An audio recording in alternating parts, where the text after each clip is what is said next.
Hey playa, have you ever been sitting in class trying to focus on what the teacher was teaching, but you kept getting distracted? Not too far away from you was a super hot girl. I'm talking about the type of girl that makes your jaw drop. Whenever you close your eyes, you think about her. If you have a hard time staying focused and you're constantly getting distracted, don't worry. I'm going to walk you through a few things that you can do to stay on course when you're in class. The first thing I want you to do is to stop holding yourself to impossible standards. Look, if you're young, you probably have a high libido, which means that you're sexually craved. You're thinking about it all the time, you're feeling all these different feelings, and of course, seeing someone that you think is super attractive in your class is going to be distracting.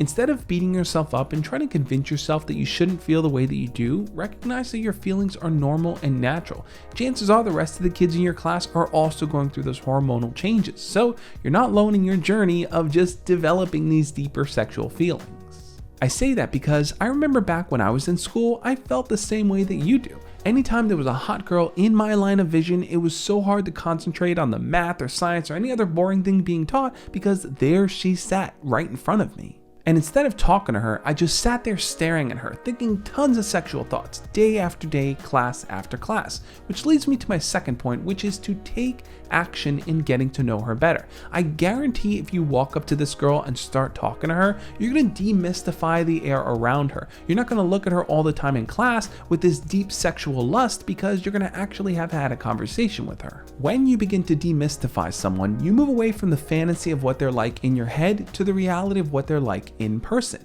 It's going to be easier for you to focus in class because you're going to actually have had conversations with her. You're going to know that the option to talk to her and get to know her better and to look at her face to face outside of class exists.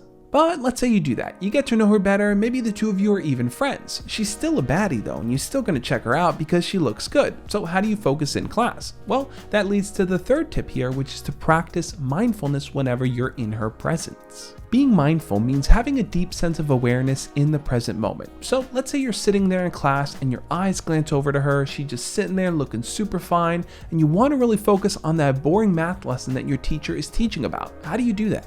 Well, the first thing you can do is to try to catch the thought when you have it. A lot of times our minds are running on autopilot when we're thinking about someone that we really like. So if you can pause for a second and recognize, wow, I'm thinking about her right now. You then have the ability to think about something else occurring in that present moment and to try to focus even deeper on it. It might look something like this. Man, she is super thick. Look at the way she just fills out those jeans. I just wanna, you know what? I'm thinking about her again. Let me focus in on my breath. Breathing out. I hear the sound of my teacher's voice. What's he talking about? Pythagorean theorem? What? Let me try to focus. Now this might not be super easy to do at first, and you might find yourself constantly going back to the thought of the girl in your class, so keep trying to practice it over and over. In fact, try to practice mindfulness outside of class in your normal day-to-day life. If you can be more aware and pay attention to the things happening around you, it'll become easier to put that into practice when you're faced sitting near a super hot girl. And the fourth thing, which I think could be super helpful here, is to reduce the amount of sexualized content that you're consuming every day. That might mean limiting or completely eliminating watching porn and just following a lot less of those baddies on Instagram that are constantly posting thirst traps. Instead, dive deeper into your own hobbies and interests, because the more you can dedicate time and energy to non-sexualized things, the easier it's going to be to prevent your hormones and your horniness from driving the show. Now, if the girl in your class is the one posting those photos that make you go, the best thing to do for the time being might be to block her or to practice mindfulness like we were talking about before.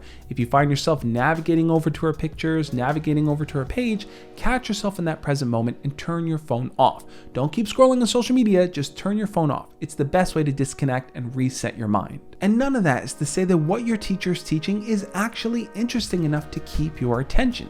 You might just naturally be bored and your mind is wandering over to the next interesting thing that you see. If that's the case, follow the tips that I mentioned in this video and check out the video over there on the screen now, which is going to talk more about how to understand and control those sexual feelings and urges that might creep up on you when you're around someone that you like. Check it out and I'll catch you next time. As always, love and peace.